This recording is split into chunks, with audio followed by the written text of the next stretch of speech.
আসসালামু আলাইকুম সুপ্রিয় শিক্ষার্থীরা, তোমাদের জন্য 8.3 তে এরকম একটা অঙ্ক আছে যে এখানে সুন্দর করে বলে দিচ্ছে tan থিটা মান হচ্ছে পজিটিভ এবং sin থিটা নেগেটিভ। আমি জাস্ট এতটুকু জায়গাটা বুঝাই এই অঙ্কটার অ্যান্সারটা আমরা বের করবো। এখানে কয়টা জিনিস তোমাকে জানতে হবে। হ্যাঁ, আচ্ছা, tan থিটা মানে কি? sin theta by cos theta. হ্যাঁ, এটা আমরা সবাই জানি। গুড। এখন তুমি দেখো যে এই tan থিটা হচ্ছে পজিটিভ ভ্যালু, আর আবার বলে দিচ্ছে sin থিটা নেগেটিভ। আচ্ছা, sin theta tan theta positive, sin theta negative, এটা কিভাবে সম্ভব হয়?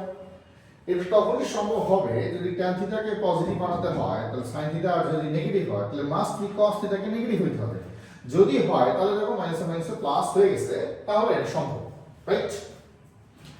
এই কনসেপ্টটাই হলো সবচেয়ে গুরুত্বপূর্ণ জিনিস যে এখানে কেন cos থিটা নেগেটিভ হচ্ছে। আর cos থিটা sin থিটার সাথে যেগুলো জড়িত, অর্থাৎ cos থিটা যদি নেগেটিভ হয় মাস্ট বি এখানে যদি sec থিটা আছে sec থিটাকেও নেগেটিভ হতে হবে।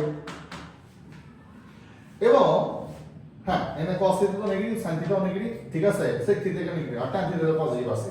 এই জিনিসটা যদি বুঝি তাহলে আমরা অঙ্কটা করতে পারব।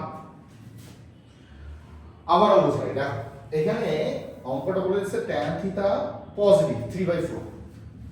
পজিটিভিটি উল্লেখ করে না, কিছু নাই মানে এটাকে ধরে নিতে হবে পজিটিভ।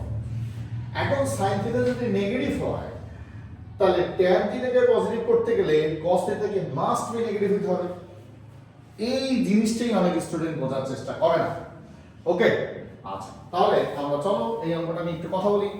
তাহলে আমরা tan থিটার মান যদি এটা হয়, tan থিটার মান যদি এটা হয়, তাহলে sin থিটা ইকুয়াল টু কি? আমরা যদি এটা অবশ্যই ফিগার ড্র আউট করি, ABC থিটাটা কোথায় দিলাম? এখানে দিলাম। তাহলে এটা অ্যাডজেসেন্ট সাইড, এটা অপোজিট সাইড, মানে এটা সন্নিহিত বাহু, এটা বিপরীত বাহু এবং এটা হাইপোটেনাস সাইড অর্থাৎ অধিভুজ।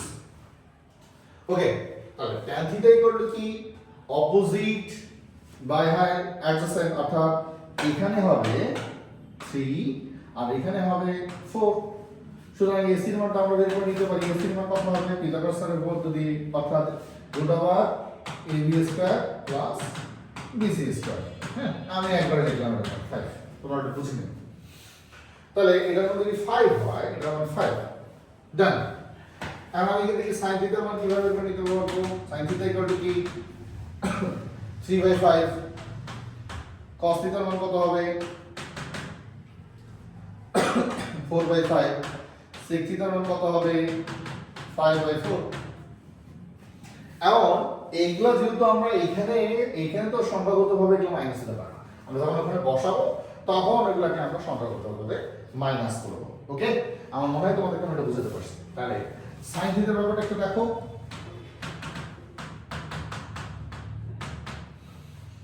লেফট হ্যান্ড সাইড অবশ্যই লিখতে হবে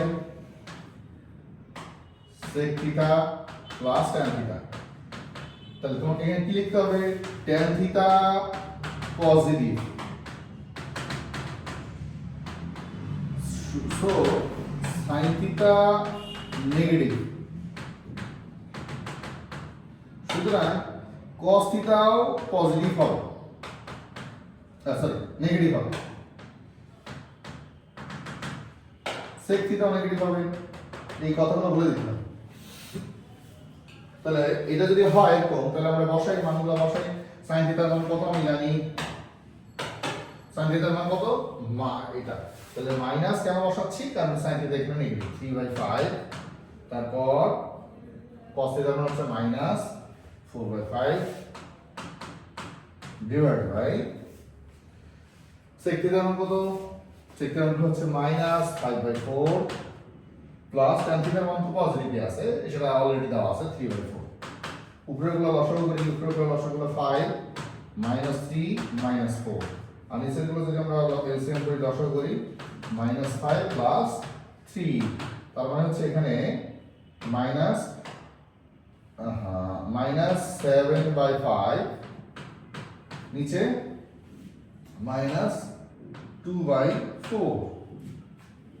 ওকে ওকে, আমাদেরকে একটু তুলতেই হচ্ছে বাধ্যতামূলকভাবে।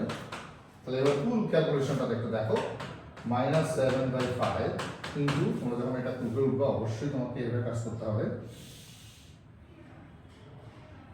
এটা দিয়ে এটাকে কাটলে আচ্ছা -4 -2 এটাকে তোমার অবশ্যই কাটতে দিতে হবে। হ্যাঁ, -1 প্লাস হয়ে গেছে, তাহলে এটা দিয়ে কাটলে এটা হবে 2, তাহলে এখানে কত হচ্ছে 14/5। তারপর রাইট হ্যান্ড সাইড। আমরা বুঝতে পারছি সমস্যাটা কোথায়। সমস্যা হচ্ছে এই ক্যালকুলেশনগুলোতে। এই ক্যালকুলেশনগুলো যদি তোমরা বুঝতে পারো অঙ্কটা তোমাদের জন্য জটিল হবে। ঠিক আছে, আমরা পরবর্তীতে আবার এই অঙ্কটা নিয়ে আসবো। ধন্যবাদ।